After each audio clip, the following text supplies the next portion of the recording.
je vais partir du cadre du parcours à venir pour vous présenter derrière des outils qui ont été développés dans ce cadre-là par l'ONICEP, mais pas que l'ONICEP tout seul, c'est aussi la collaboration avec des enseignants, des inspecteurs et des partenariats avec des entreprises. Voilà. Donc, d'abord, je voulais vous reparler un peu du cadre du parcours à venir. Historiquement, avant le parcours à venir, il y avait le parcours de découverte des métiers et des formations qui a été remplacé avec la loi pour la programmation et la refondation de l'école de la République de 2013 par la mise en place des parcours éducatifs et notamment le parcours à venir. Donc ça a donné lieu derrière à la publication d'un référentiel sur les objectifs et les compétences par rapport au parcours à venir en 2015 et puis la mise en œuvre, la généralisation après une année d'expérimentation dans tous les établissements de ce parcours de la 6e à la terminale. Alors ce parcours, c'est un changement d'angle, hein, on n'est plus tout à fait dans la même approche. Hein. Donc PDMF, on entendait découverte des formations et des métiers. Parcours à venir, c'est beaucoup plus large. Ça comprend le PDMF, mais ça va plus loin que le PDMF, en fait.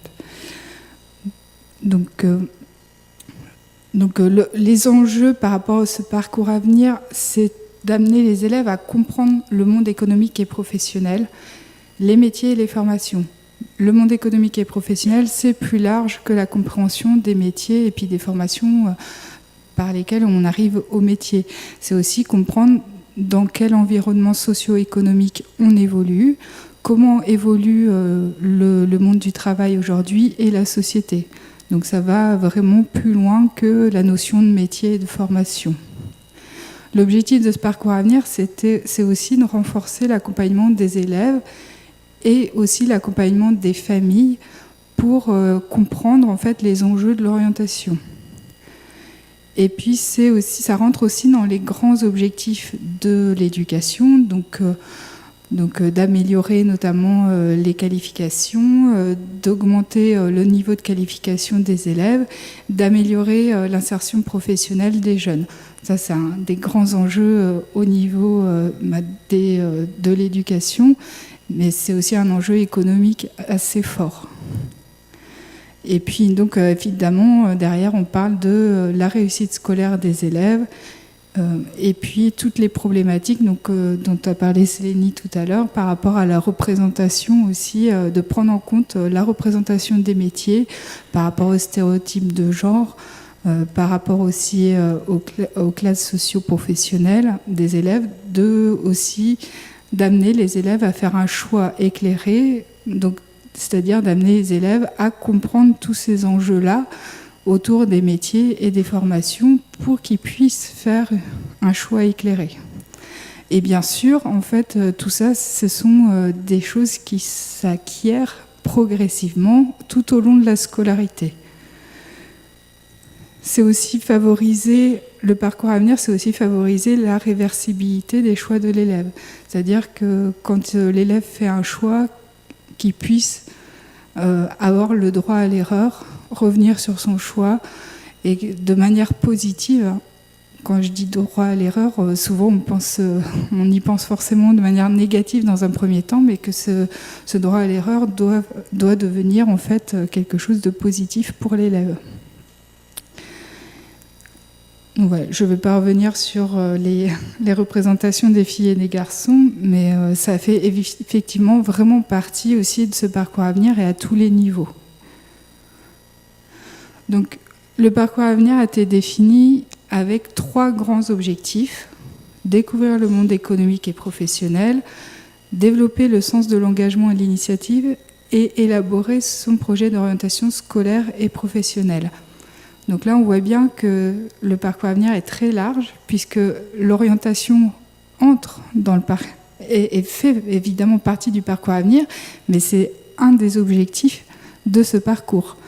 Et il ne peut pas se réduire, le parcours à venir ne se réduit pas à l'orientation. Donc c'est pour ça que c'est quand même beaucoup plus large et qu'on change aussi d'angle par rapport au PDMF avant. Donc le monde économique et professionnel, hein, bien évidemment, comme je disais, c'est beaucoup plus large que les métiers. Un des objectifs très, on va dire, qui change beaucoup par rapport à l'ancien parcours, par rapport au PDMF, c'est développer le sens de l'engagement et de l'initiative. Alors, au départ, cet objectif, il a été un petit peu difficile à appréhender, je pense, dans sa mise en place.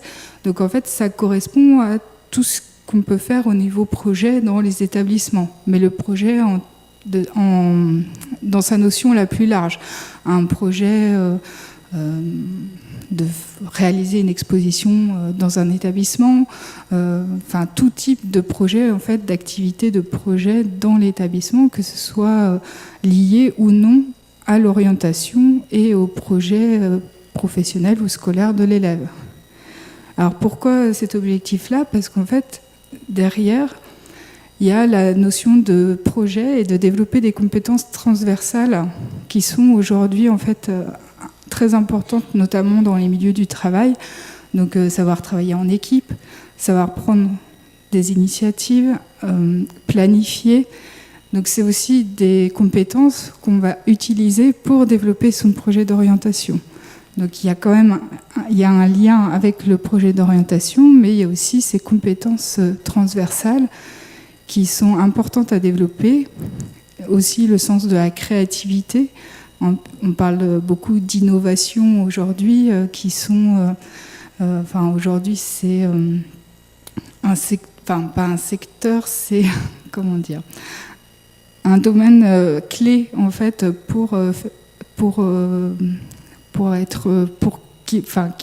qui est moteur, en fait, de l'économie, hein, d'innover. On demande, les jeunes doivent être innovants, on doit toujours innover. Donc c'est vraiment aussi important dans le développement économique de la société. Et donc c'est bien ça, cet ancrage clé de développer le sens de l'engagement et de l'initiative chez les jeunes. On est bien sur tout ce qui est s'impliquer, s'engager dans un projet et par là développer des compétences transversales.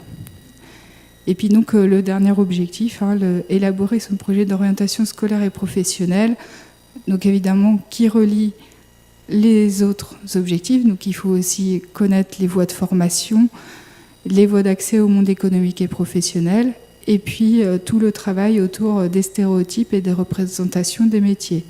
Pas tant qu'il faille évidemment gommer les stéréotypes puisqu'on en a besoin, mais en tout cas d'amener les élèves à prendre conscience des stéréotypes qu'ils ont et qu'ils développent.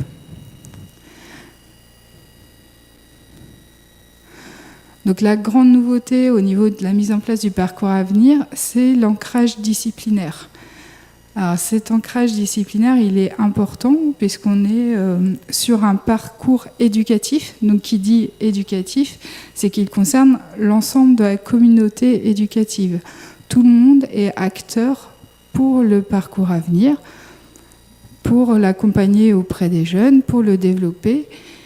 Et donc on va retrouver cet ancrage disciplinaire avec notamment le lien avec le socle commun au niveau du collège, et puis évidemment des compétences développées au lycée, mais aussi des programmes scolaires, puisqu'en fait l'idée c'est d'amener notamment les élèves à acquérir une culture générale sur le monde économique et professionnel, et on peut faire des liens en fait dans chaque discipline avec ce monde économique et professionnel qui nous environne et qui fait partie de notre vie.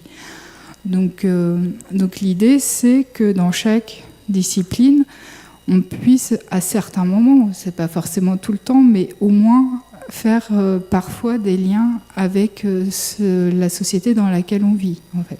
Et c'est un peu l'esprit, parce qu'il y a le parcours à venir, mais il y a aussi 3 autres parcours éducatifs: parcours citoyen, parcours d'éducation artistique et culturelle, parcours éducatif de santé. C'est exactement la même philosophie pour les 3 autres parcours. C'est de pouvoir les construire tout au long de la scolarité, dans des activités aussi disciplinaires que également dans l'inscription d'actions spécifiques qui sont mises en place dans l'établissement. Donc il y a toujours évidemment les grands temps forts de l'orientation avec le stage en entreprise, la semaine de l'orientation, les forums, l'accompagnement personnalisé, tout un ensemble de dispositifs qui existent également. Donc l'idée aussi d'intégrer ce parcours dans les disciplines, c'est d'amener la progressivité de la sixième à la terminale. Puisque là, on ne concentre plus le parcours sur la classe de troisième, par exemple au collège, mais bien évidemment, on l'amène par des actions progressives de la sixième à la terminale. Ce qui est important aussi de voir au niveau de ce parcours à venir, c'est qu'il y a une part collective, c'est-à-dire qu'on va construire un parcours au sein de l'établissement, essayer de développer le parcours à venir dans un établissement. On va, par exemple, prendre l'exemple d'un collège, on va mettre en place des activités dans les différentes disciplines, on va mettre en place des actions spécifiques à certains moments, et puis on va aussi développer la dimension individuelle. C'est-à-dire que l'élève, il va pouvoir également inscrire ses propres expériences, ses expériences personnelles dans son parcours à venir. Donc par exemple, des activités qu'il peut développer en dehors de l'école, des rencontres avec des personnes de sa famille. Par exemple, il va pouvoir questionner son environnement sur les métiers, sur les évolutions du monde du travail, par exemple, imaginons, et visiter ces visites. Il va pouvoir également donc prendre ces expériences-là dans son parcours à venir. Et c'est aussi l'accompagnement derrière des enseignants, c'est-à-dire que vous accompagnez une classe sur le parcours à venir, mais vous accompagnez aussi chaque élève. Et donc à des moments... à certains moments où vous avez un accompagnement plutôt collectif et à d'autres moments où vous avez évidemment un accompagnement individuel auprès d'un élève puisqu'il ne sollicite pas forcément les mêmes interrogations, les mêmes questionnements par rapport à son projet, au développement de son projet, tout ce que vous faites par exemple quand vous rendez les bulletins scolaires sur la connaissance de l'élève, comment ils se connaissent, on est bien sur des actions individuelles, par exemple. Donc on a vraiment ces deux dimensions, individuelle et collective, ce qui fait que le parcours à venir, il va être différent d'un établissement à un autre, et il va être différent d'un élève à un autre également. Donc pour accompagner ce parcours, et puis les autres parcours éducatifs également, le ministère a mis en place une application numérique qui s'appelle le Folios, qui est en fait un portfolio numérique qui permet en fait à chaque élève de conserver une trace de ce qu'il va pouvoir réaliser à l'école et en dehors de l'école au niveau de ses parcours. Donc parcours à venir, parcours citoyen, etc. L'idée, c'est de pouvoir avoir une visibilité, puisque comme ces parcours sont travaillés à l'intérieur des disciplines et dans des temps autres, pour avoir une cohérence, on n'a pas un classeur parcours à venir, par exemple. Donc c'est vraiment l'objectif, c'est que l'élève il puisse avoir une visibilité tout au long de son parcours de tout ce qui va pouvoir intégrer son parcours à venir. Donc c'est de pouvoir le mettre en avant, le voir, de mettre en cohérence en fait les différentes actions qui sont menées, donc des actions collectives, mais aussi de ce qu'il va pouvoir lui ajouter au niveau de ses expériences dans son parcours. Donc ça met en cohérence, puis ça met en cohérence aussi au niveau de, par exemple, ce qu'on va faire on va dire en EPS, ce qu'on va faire en anglais, de pouvoir l'inscrire au même endroit. Donc ça permet à l'élève de revenir dessus à différents moments clés où il va en avoir besoin, puisqu'en fait, il va conserver cet espace numérique de la 6e à la terminale. C'est un outil qui va le suivre automatiquement pendant toute sa scolarité dans le secondaire. Donc l'idée, c'est aussi par cet outil, et puis je réponds en partie aussi à la question de monsieur tout à l'heure par rapport à l'usage du portfolio numérique, c'est de développer aussi l'autonomie de l'élève. Donc effectivement, c'est pas forcément quelque chose d'évident. Un élève ne va pas aller automatiquement sur une application numérique éducative comme ça. On sait bien les limites de ces outils-là du moment où ils sont imposés par l'institution. Autant les élèves, ils n'ont pas forcément de mal à aller sur Facebook, autant aller sur le folio, c'est une autre histoire. Donc évidemment, les usages, ils se développent parce qu'on va mettre en place des réflexes en fait, au niveau de la scolarité. Et qu'à un moment donné, les élèves vont voir l'intérêt, vont aussi pouvoir personnaliser ce qu'ils ont à l'intérieur de leur parcours. Mais cet intérêt, il n'est pas a priori. C'est quelque chose qui va se développer par des pratiques pédagogiques. Et donc, évidemment, c'est un outil qui doit être porté par l'ensemble de l'équipe éducative, comme le parcours doit être porté par l'ensemble de l'équipe éducative. Je vais prendre un exemple dans un établissement, dans un lycée. Chaque activité en lien avec les parcours éducatifs donne lieu, en fait, les enseignants développent au moins un mini questionnaire sur l'activité en question que les élèves doivent compléter suite à l'action qui a été réalisée en classe ou en dehors parce qu'il y a eu une visite, etc. Donc ça devient progressivement un réflexe pour l'élève d'aller dans son folios pour compléter ses fiches et pouvoir inscrire vraiment les actions dans son parcours à venir et dans les autres parcours éducatifs d'ailleurs.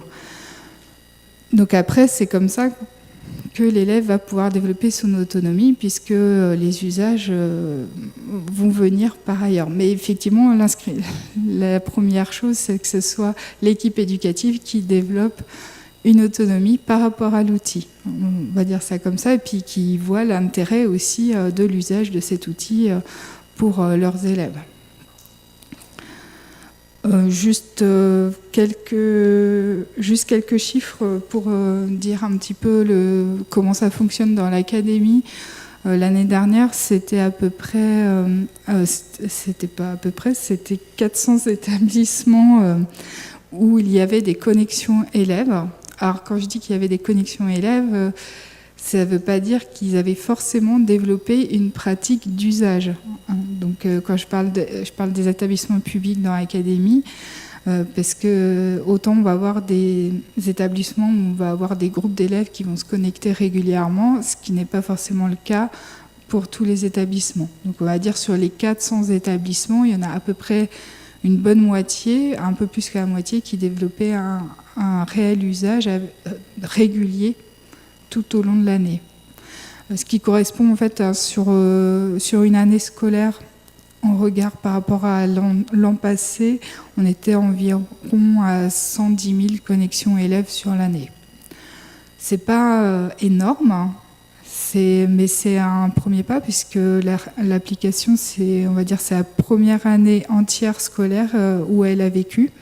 Donc c'est une première étape. Et pour l'instant, on est sur des chiffres un peu plus élevés depuis le début de la rentrée scolaire. Voilà. Mais effectivement, ça demande d'abord l'inscription dans les pratiques pédagogiques. Alors, je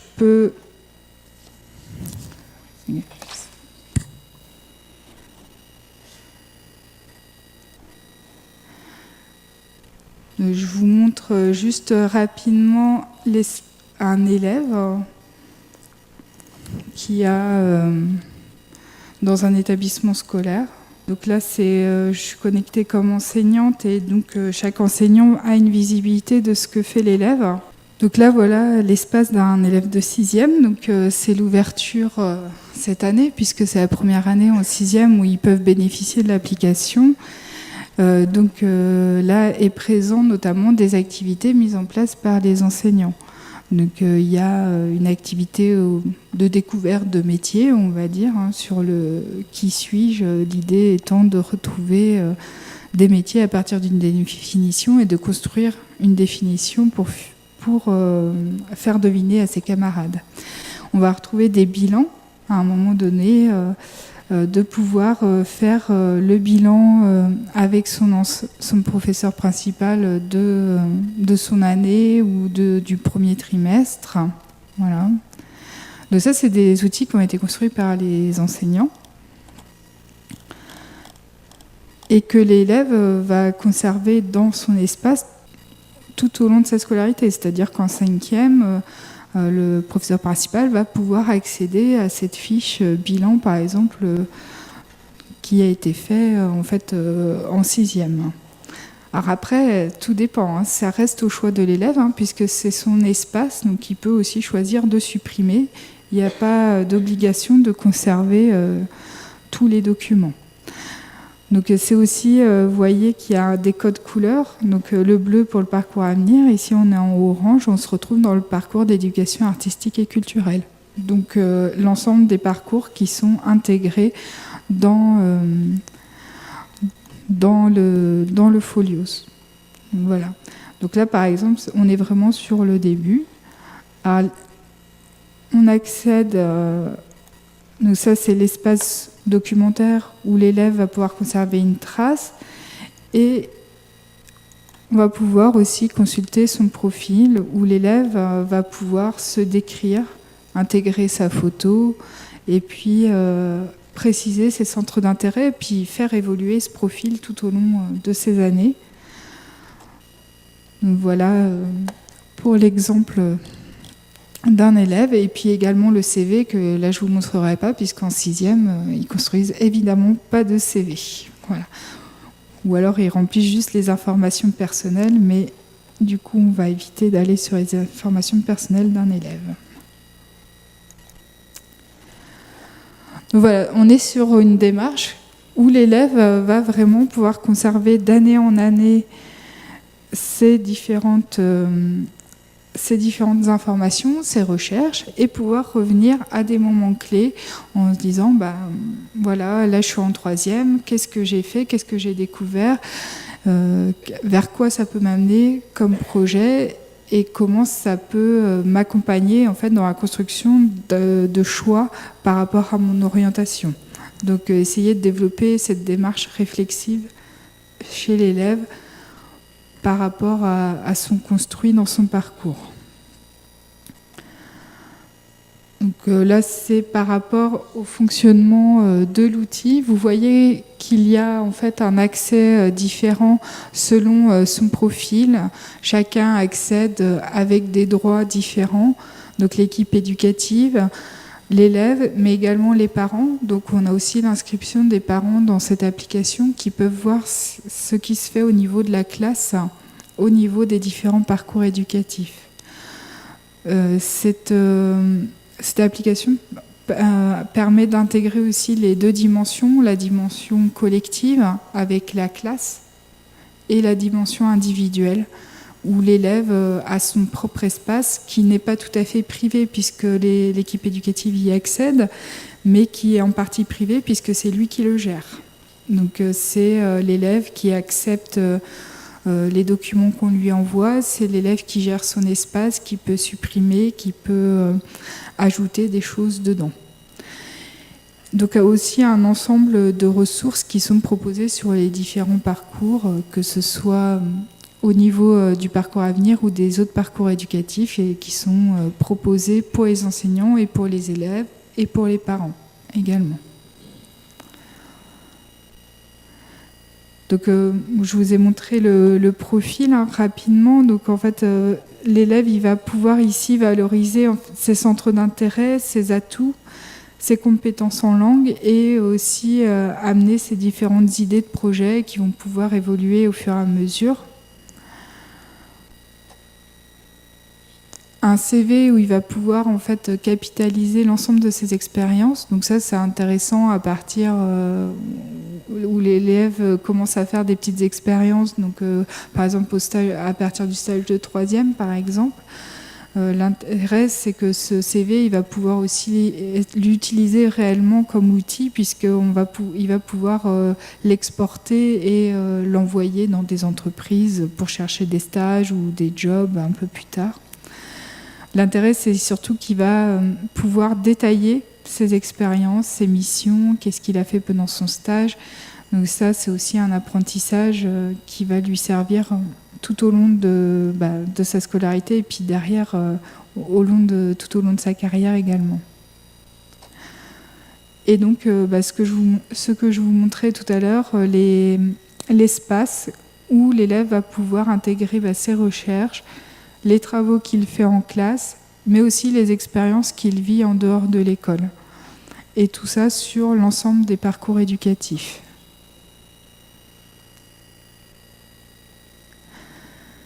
Donc, je voulais passer, alors je ne sais pas, c'est peut-être juste s'il y a des questions par rapport à cet outil-là, avant de passer à d'autres outils qui sont développés et qui sont en lien également, mais si vous avez des questions par rapport à ça, on verra les questions à la fin, sinon.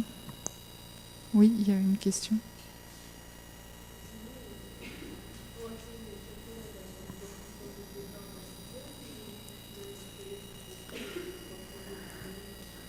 Les accès, en fait, ils se font au niveau de l'établissement. Il y a une déclaration au niveau de l'établissement pour la mise en place de l'application. Et une fois que cette opération de déclaration est réalisée par le chef d'établissement, les élèves accèdent via l'ENT savoir numérique au niveau de l'Académie de Lille.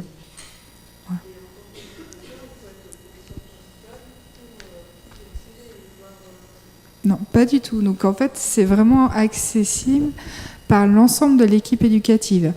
Donc quand je dis l'ensemble de l'équipe éducative, ce sont les enseignants, CPE, infirmiers, assistantes sociales, tout le monde, tous les professionnels de l'établissement ont un accès au Folios.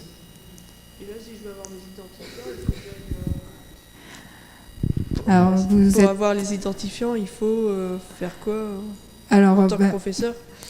Soit c'est dans votre établissement où vous travaillez, si l'outil est ouvert, tout simplement, déjà dans un premier temps. Pour voir si vous y accédez, vous pouvez y accéder via l'ENT, par exemple, ou via Eduline. Donc, il y a des liens, et si c'est ouvert, vous accédez automatiquement en fait, à votre compte Folios. Est-ce qu'il y a d'autres questions ?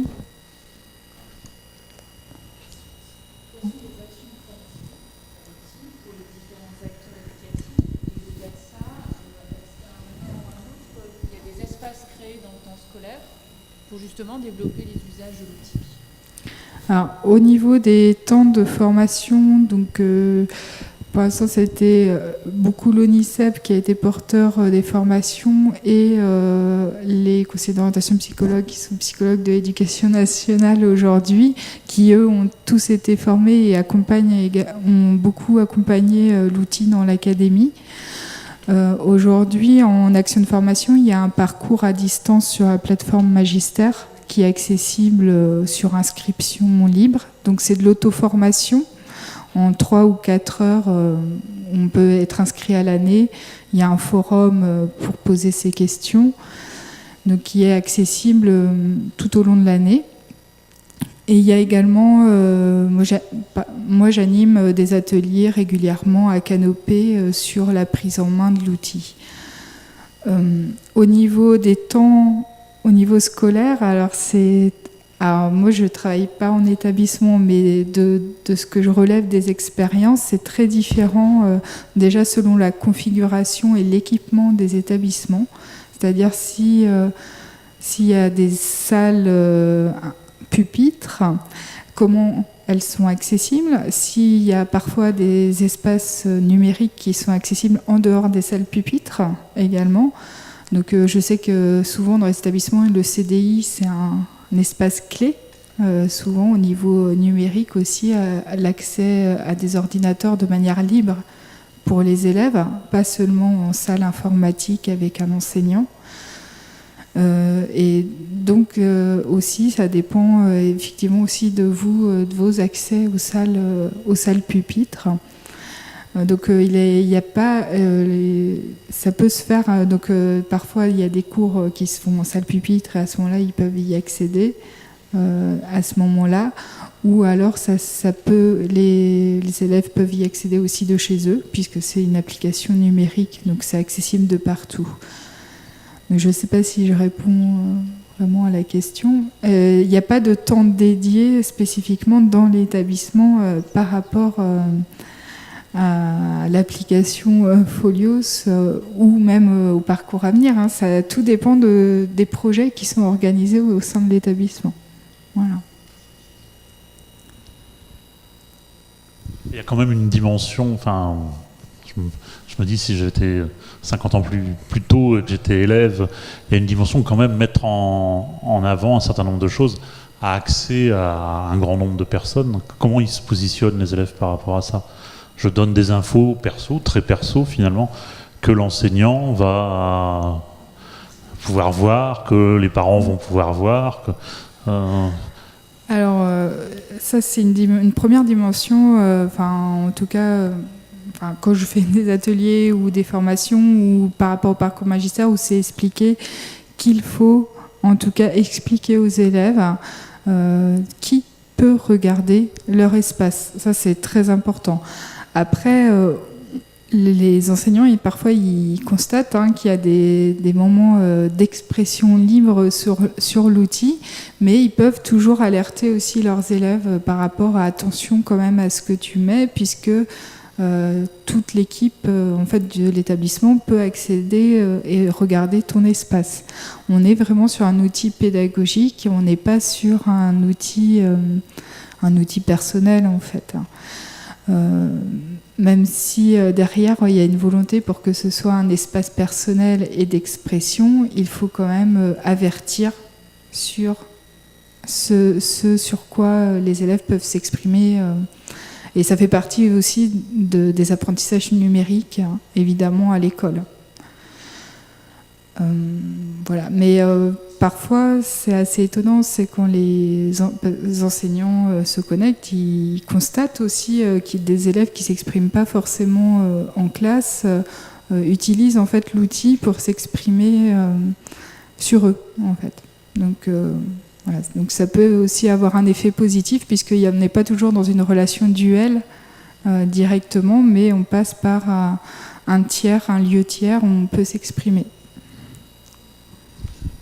Et toute dernière question, ça veut dire que par exemple cette année, les petits sixièmes qui sont rentrés en collège, ils vont tous avoir la formation ou l'information sur l'existence de Folios, ou comment ça se passe, ou c'est vraiment au cas par cas, selon le chef d'établissement, où il y a un plan programmé sur 3-4 ans, sur je sais pas. Alors, on va dire que ça peut être, c'est très variable d'un établissement à un autre, puisqu'il n'y a pas, même s'il y a un encouragement et au niveau du bulletin officiel et des circulaires de rentrée et au niveau de l'académie à mettre en place le Folios dans les établissements.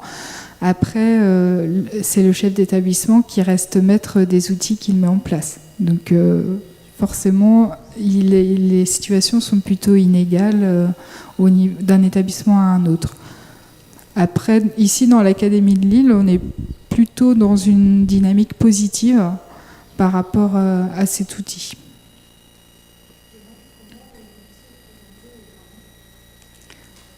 C'est une bonne question. Alors, il est parfois... j'ai peu de retours sur la dimension parent. Alors, pour deux raisons. Parce que au départ, l'accès via l'ENT à l'application Folios par les parents n'était pas possible. Donc il devait avoir un identifiant spécifique et donc ça fonctionnait pas très bien. Donc depuis fin d'année dernière, ça fonctionne avec l'ENT. Donc il y a quand même de plus en plus de connexions par an. Donc ça, c'est le premier point qui fait que j'ai pas beaucoup de retours. Et le deuxième point, c'est qu'actuellement, les parents accèdent uniquement aux espaces classes et aux ressources. Ils n'accèdent pas à l'espace de leur enfant, voilà. Donc là, c'est en cours de réétude au niveau du ministère et aussi de la CNIL, hein, puisqu'il y a une déclaration, évidemment, par rapport à la loi informatique et aux droits et aux usages. Donc, mais a priori, il faudrait au moins que les parents puissent accéder à l'espace de leur enfant tant qu'il est mineur. Voilà. Donc il y a des limites. Après, je sais que ça a été déjà présenté en réunion d'information de parents. Ils doivent être aussi au courant des outils qui sont mis en place dans l'établissement, tout simplement. Ils ont une charte numérique à signer en début d'année, donc ils doivent être au courant qu'il y a telle application qui existe dans leur établissement. Mais pour l'instant, ça reste très limité. Donc une question à étudier.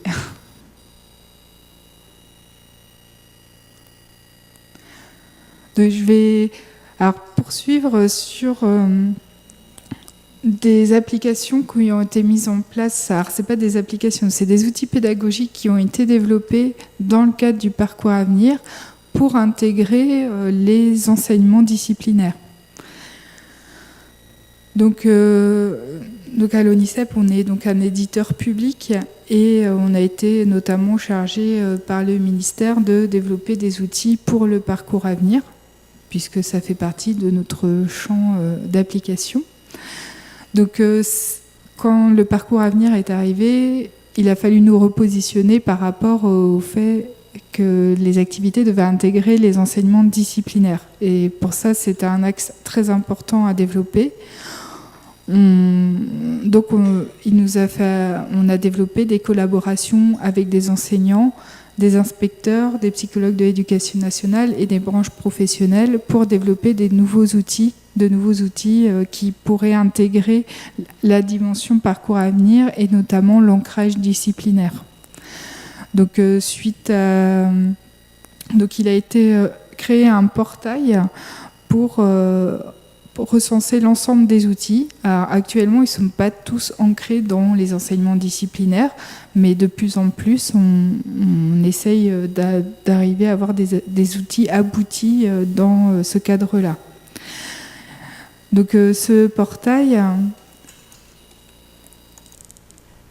donc, il permet notamment, en fait, il va recenser l'ensemble des outils pédagogiques développé par l'ONICEP et il va notamment permettre de rechercher par discipline. Donc c'est un peu tout l'intérêt de cet outil-là, de cette page.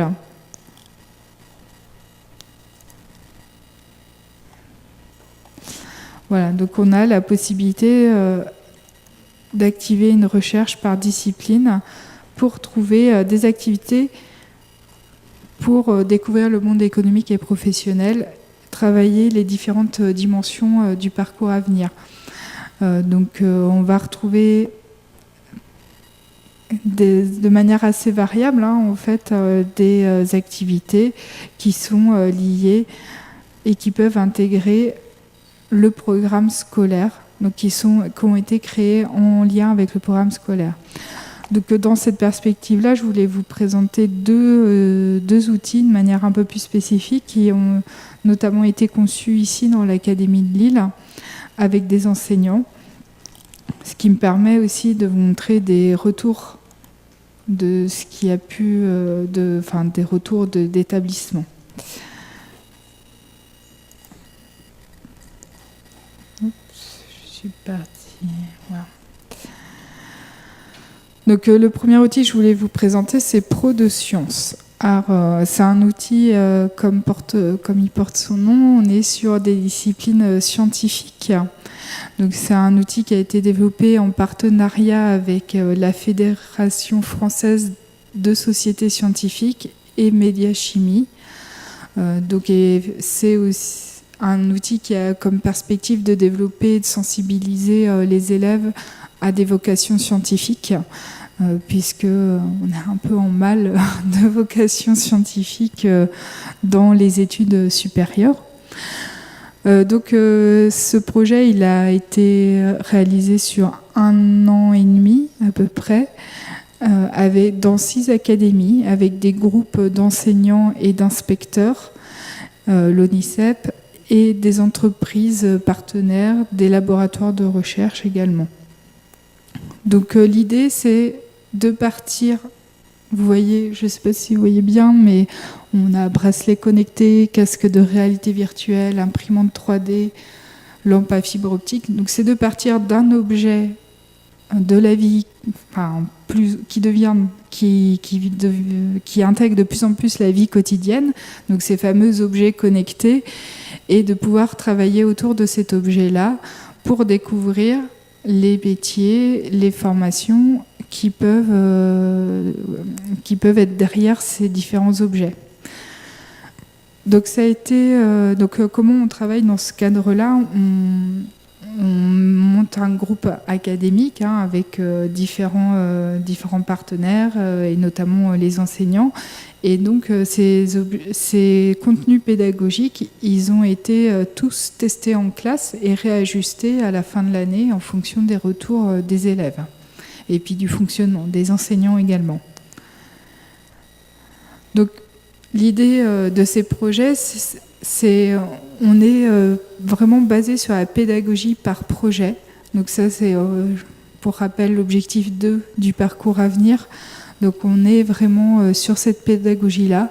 L'idée, c'est de faire vivre une expérience aux élèves, donc à travers un projet. Donc c'est aussi une approche différente pour l'enseignant par rapport à un cours classique, puisqu'on a un positionnement différent en tant qu'enseignant. C'est ce qui est beaucoup remonté, en tout cas, des expériences des enseignants.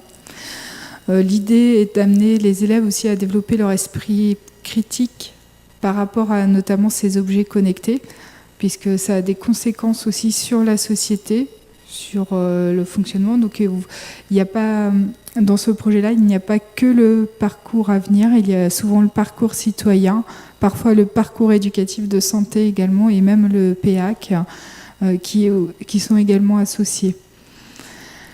Donc l'idée, c'est aussi d'amener les élèves à développer leurs compétences, et notamment les compétences transversales par cette pédagogie de projet.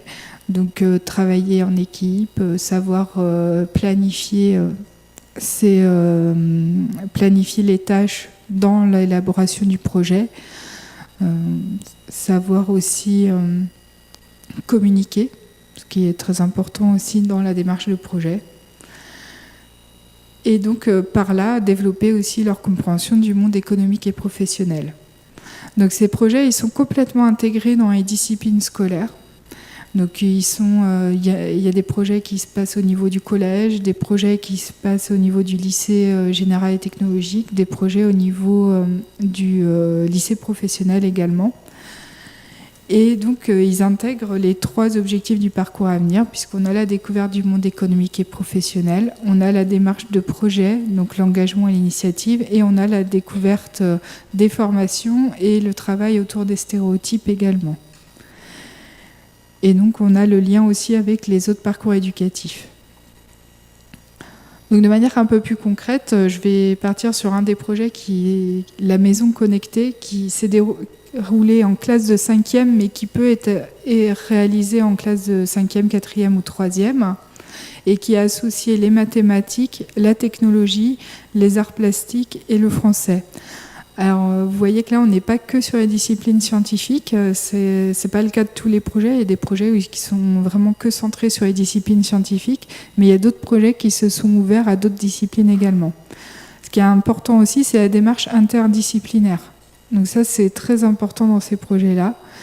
Donc rapidement, au niveau du déroulement, il a été réalisé de la manière suivante. Ils ont projeté, pour présenter le projet aux élèves, ils ont projeté des extraits de Retour vers le futur pour montrer Donc comment l'évolution des objets. Après, les élèves, ils ont fait des recherches pour savoir si ce qui était dans le film présenté comme le futur existait aujourd'hui, donc les différents objets. Ensuite, ils ont fait un travail d'écriture en français pour expliquer, eux, quelle maison du futur ils verraient. Et à partir de cette rédaction en français, ils ont travaillé en mathématiques sur les occurrences, les différents termes qui revenaient, pour pouvoir construire une enquête qu'ils ont passée à leur entourage derrière et traiter statistiquement. Donc vous voyez qu'on est vraiment dans des cours, alors pas que, hein, il y a des moments où forcément on sort aussi des cours disciplinaires. Donc voilà, donc ça c'était la première étape, et ensuite ils ont travaillé sur la composition de leur propre maison, donc en mathématiques en construisant un plan en niveau informatique, et aussi en art plastique, ils ont travaillé sur le maquettage, la maquette, tout en travaillant de manière à faire le lien avec le métier d'architecte. Voilà. Et puis, évidemment, à partir de tout ce travail-là, ils ont élaboré une présentation qu'ils ont présentée en fait à leurs camarades dans une journée dédiée, enfin une demi-journée dédiée à la présentation de leur projet. Donc, au niveau, je vous ai mis quelques exemples, hein, je ne sais pas si c'est lisible. Au niveau un exemple de rédaction en français, donc en 2035. Donc la question c'était comment imagines-tu ta maison en 2035 ? Donc c'était vraiment rédaction libre. Je vous lis un petit extrait. Donc ma maison se trouve dans les nuages. Le salon, un canapé massant avec une télécommande intégrée qui permet d'agrandir le canapé, une télé sur laquelle on peut regarder plusieurs chaînes en même temps et sur laquelle on peut recevoir des appels téléphoniques, une table qui s'allonge, une fenêtre panoramique qui donne une vue sur la mer, avec un mur de rideaux qui s'ouvre et se ferme automatiquement selon l'intensité de la lumière extérieure. La cuisine, un micro-ondes et un four qui chauffe en 5 secondes et qui agrandit la nourriture. Par exemple, une petite pizza qui s'agrandit. Un lavabo qui produit un mélange d'eau et de savon. Un pot de fruits intégré dans le plafond qui descend à ma hauteur, commandé par le son de ma voix, etc. Donc la porte d'entrée qui s'ouvre avec l'empreinte digitale, etc. Donc à partir de ces rédactions, ils ont l'enseignante en mathématiques a proposé déjà des catégories, et donc ils ont relevé les objets connectés qui étaient dans les différentes rédactions, les lieux, les moyens de commande, donc le doigt, la voix, etc.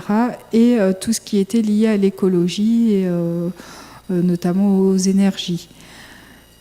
Donc à partir de ça, des différentes catégories, les élèves ils ont construit un questionnaire et puis ils ont interrogé leur entourage sur quelle maison imaginez-vous pour vos enfants en 2035. Et donc à partir de là, ils ont fait un traitement statistique des différentes de ce qu'ils ont reçu. Donc là, on voit des élèves qui ont réalisé le plan 3D de leur maison et puis derrière la présentation du projet par les élèves. Donc globalement, les enseignants, les élèves se sont beaucoup impliqués dans leur projet.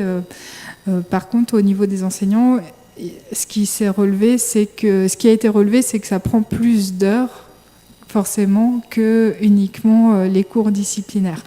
Ça ne rentre pas entièrement dans les cours disciplinaires et ça demande aussi des heures de concertation à mettre en place. Voilà.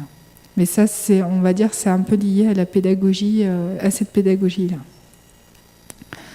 Alors voici quelques retours en fait d'évaluation par rapport à ces projets-là. Donc du côté des élèves, ce qui est relevé, c'est qu'ils aiment travailler en équipe.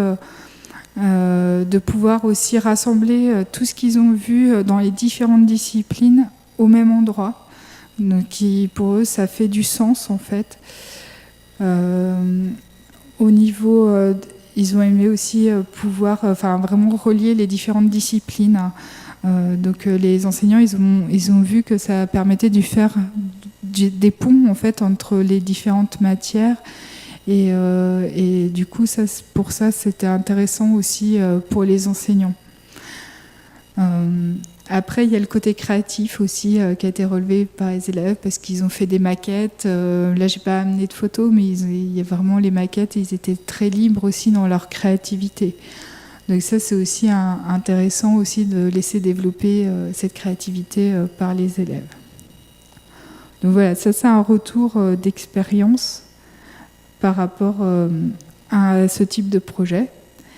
Et donc je vous présente juste une dernière activité, un dernier type d'activité qui a été déposé. Donc dans l'Académie de Lille, on a développé 5 projets autour de Pro de Sciences, sachant qu'il y a, vous avez vu la fenêtre, il y en a une douzaine. Donc ça a été quand même assez fortement relayé. Et cette année, on a mis en place une formation au PAF avec des enseignants qui ont conçu des outils pédagogiques et moi-même qui intervient dedans. Voilà. Pour former aussi les enseignants à cette démarche-là. Donc un autre exemple qui a été développé dans le cadre du parcours à venir, ce sont les métiers au cœur de la classe. Donc là, on est sur des dispositifs plus légers en termes d'heures, puisque avant on était plutôt sur des projets de 30 heures quand même, qui se font sur 2 trimestres.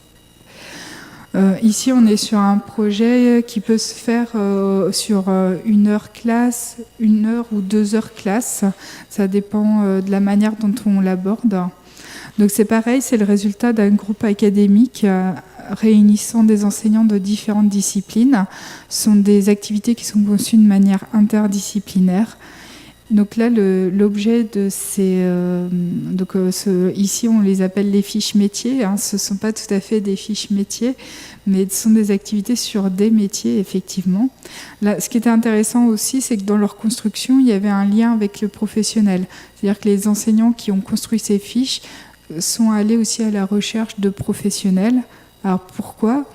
Puisqu'en fait, l'objectif de ces fiches, c'est de découvrir le monde économique et professionnel et de mettre en situation les élèves. Donc l'élève devient pendant 1 heure classe un commercial, il devient un infirmier, un styliste, et on lui confie une mission liée à ce métier. Donc c'est là où il y a eu une relation avec un professionnel, puisque l'activité a été co-construite par l'enseignant et le professionnel, et un réel professionnel de la profession, pour valider le réalisme de la situation. La mission, elle est toujours liée à 1 ou jusqu'à 3 disciplines. L'idée étant de faire du lien et de garder l'approche interdisciplinaire. Dans le cadre des programmes scolaires aussi, il y a toujours une notion par rapport au programme qui est liée. Donc l'objectif, les conséquences, c'est que l'élève fait du lien entre les compétences disciplinaires, les connaissances disciplinaires et les compétences et connaissances professionnelles. C'est aussi l'occasion de faire du lien entre les différentes disciplines. Et l'idée, c'est que l'enseignant il puisse continuer la progression de son cours. Voilà. Donc là, un exemple, c'est agent de maintenance nautique. Donc là, c'est une fiche qui se réalise en cours de maths et d'anglais, en classe de 4e ou de 3e. Donc là, l'élève, il est en situation d'être agent ou agente de maintenance nautique. Et donc, on lui confie différentes missions. Donc déjà, on lui explique ce que c'est que le métier. Il va pouvoir retrouver un témoignage d'un professionnel de ce domaine-là. Et puis, donc, on lui confie différentes missions. Donc là, c'est un client anglais qui veut qui veut poser du parquet dans son bateau. Voilà. Et donc, il a un certain nombre d'informations, telles que des photos avec la dimension intérieure du bateau. Et surtout, donc c'est un client anglais, donc il va falloir rédiger le devis et la lettre, le courriel d'accompagnement en anglais également. Donc il y a une deuxième situation derrière où le même client envisage de refaire ses fenêtres également. Et donc là, il laisse un message sur le répondeur. Donc là, on est sur on doit traiter de manière audio aussi les informations en anglais pour retrouver les informations nécessaires pour créer les devis. Donc on est sur un exercice assez classique en fait, mais l'intérêt c'est qu'on va mettre en situation professionnelle les élèves et surtout qu'on va lier aussi différentes matières. Donc on va prendre un temps en cours de maths, un temps en cours d'anglais pour travailler les différents problèmes qui sont proposés. Souvent, donc en fait, la ressource elle est proposée, il y a la situation, puis derrière il y a des ressources pour les élèves. Alors souvent, on propose à l'élève les ressources de manière à différents temps. C'est-à-dire s'ils sont en difficulté, on va proposer une aide qu'ils vont prendre ou pas, mais on ne donne pas toutes les ressources directement aux élèves. Tout l'intérêt étant qu'ils essayent par eux-mêmes de trouver la solution, et donc il y a forcément le droit à l'erreur, etc., le tâtonnement, qui sont compris en fait dans ce type d'activité. Donc derrière, voilà un petit exemple, donc la réalisation de la lettre en anglais pour le client. Je ne la lirai pas, pour pas exposer mon accent anglais. Donc voilà, donc là c'est illustré de photos, le courriel, et puis derrière il y avait aussi un fichier Excel avec le devis réalisé. Souvent les activités sont réalisées en groupe en fait, les élèves ils travaillent au moins à 2 voire 3 élèves pour réaliser le problème. Alors voici aussi quelques retours d'élèves et d'enseignants par rapport à ces activités-là. Donc c'est plutôt des activités qui sont très appréciées par les élèves. C'est aussi des activités qui ont souvent été données en devoir maison en fait. Donc pour avoir des points supplémentaires dans la discipline. Souvent aussi ils font le lien avec les différentes disciplines. Donc c'est aussi cet aspect-là qui est intéressant du côté pour les enseignants et pour les élèves. L'intérêt étant le sens aussi donné aux apprentissages. Donc ces fiches-là, il y en a une vingtaine en fait qui sont publiées et accessibles sur le site ONICEP. Et mais ce sont aussi des démarches, donc des méthodologies qui sont proposées. Donc souvent les enseignants adaptent ces fiches-là à leur situation pédagogique. Parce qu'ils vont travailler différemment d'un enseignant. On travaille différemment d'un enseignant à un autre. Et puis, parfois, ça peut être source d'inspiration aussi. Donc, par exemple, une enseignante, au moment de l'implantation de la coupe euro, qui avait été, je ne sais plus, il y a 2-3 ans. Donc, enfin, bref. Donc, il y avait une enseignante de mathématiques qui avait repris ce modèle-là pour amener ses élèves à étudier comment implanter un terrain de foot dans une commune. Donc, ils devaient calculer toutes les possibilités par rapport aux espaces possibles dans la commune. Et par là, ils ont travaillé aussi sur le métier de géomètre-topographe. Donc ça, c'est quelque chose qui n'existe pas, mais c'est une activité vraiment du même style qui a été développée par cette enseignante-là. Voilà. Donc si vous avez des questions par rapport à ces outils-là, n'hésitez pas par rapport à ces démarches.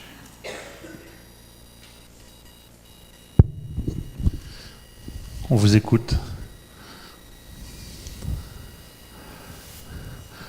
Il y a une remarque. Moi, j'aurais une question éventuellement d'enseignant. C'est vrai que ce qui fait un peu peur, c'est la question temporelle. Oui, alors tout ce qui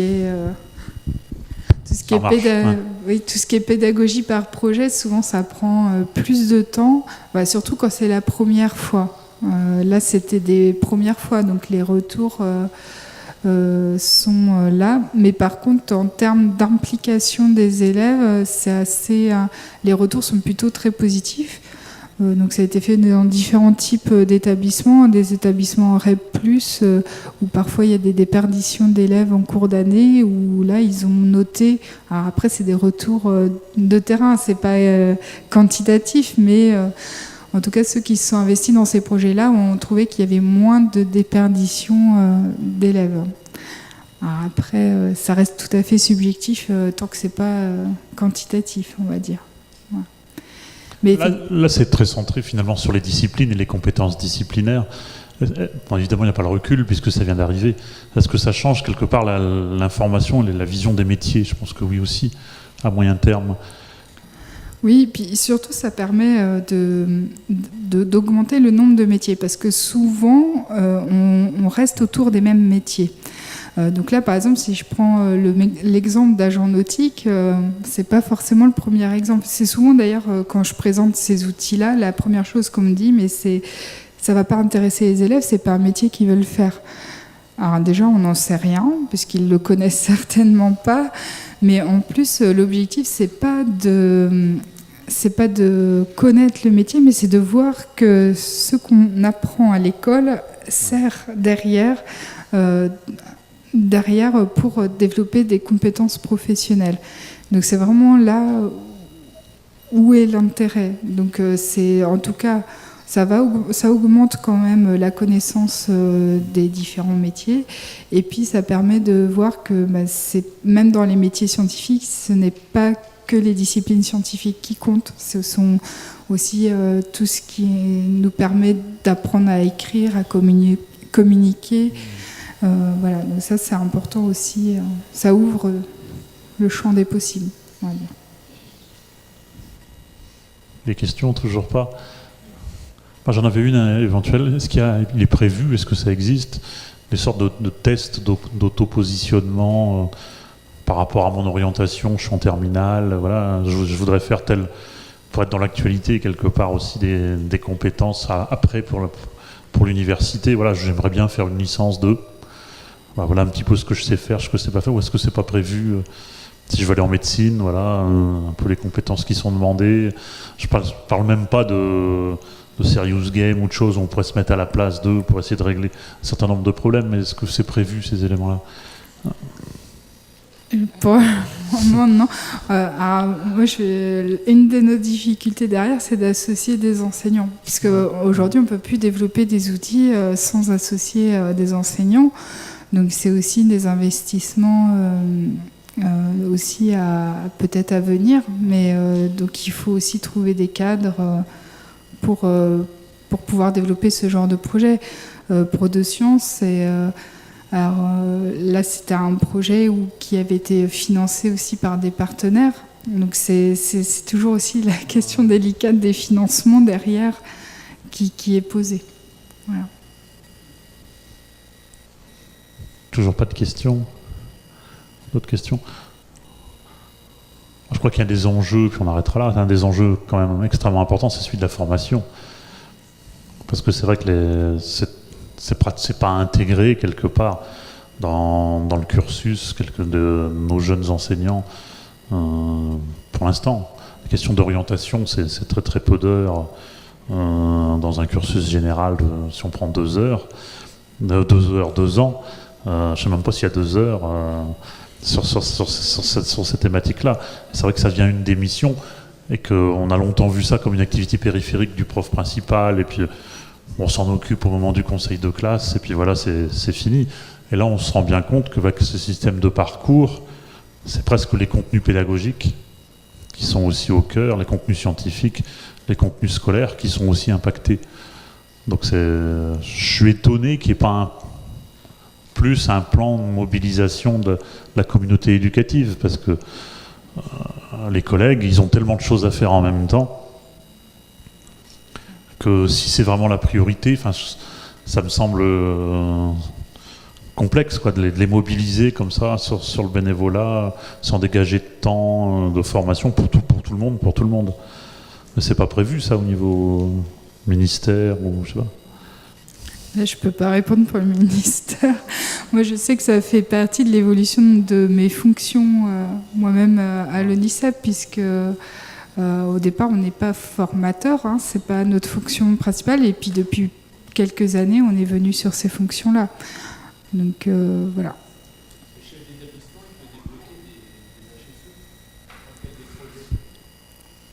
Oui, aussi. Normalement, oui.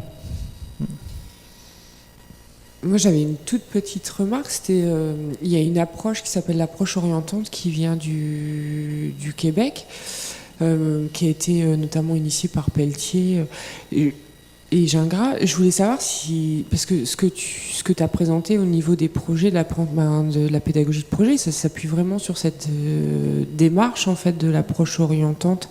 C'est vraiment d'inscrire dans les enseignements, dans les disciplines, la question de l'orientation et travailler en fait autour de l'orientation. C'est ce que je disais un peu tout à l'heure. On n'est plus dans une approche où on apprend à s'orienter, mais on s'oriente en apprenant en fait. Donc je voulais savoir un petit peu si vous étiez appuyé aussi sur ces éléments, sur les différentes recherches dans ce cadre-là pour initier ces activités. Oui, évidemment. Forcément, on s'est appuyé dessus. On s'est aussi... là, moi, je sais que dans le groupe, c'était aussi mon approche d'amener... dans les groupes académiques dans lesquels j'ai travaillé avec les enseignants pour développer ces projets-là, il y a une tendance à vite repartir vers le disciplinaire et puis occulter la place du parcours. Donc c'est là où c'est important d'avoir ce rôle-là qui est, moi qui suis extérieure aux disciplines, de pouvoir ramener ce rôle-là et d'amener aussi ces approches-là un peu différentes. Après, tout le côté disciplinaire, moi j'ai appris beaucoup de choses, en tout cas, notamment beaucoup sur la discipline scientifique, mais du coup c'était vraiment une approche différente par rapport à juste faire des recherches sur un métier et répondre à un questionnaire. C'est vraiment une approche différente. Je dis pas que répondre à un questionnaire sur un métier c'est inutile, au contraire, hein, mais c'est des approches qui sont complémentaires. Est-ce qu'il y a une place dans vos logiques pour le CPE là-dedans? Est-ce qu'il a un rôle spécifique à jouer, ou coordinateur, ou il vient s'il veut? Enfin, je sais pas, est-ce que ça a été réfléchi, ou parce que c'est pas forcément dans ses attributions premières au départ? Ils sont dans vos groupes de... Jusqu'à présent, il y en a pas eu, mais il y a certainement une place à trouver, hein.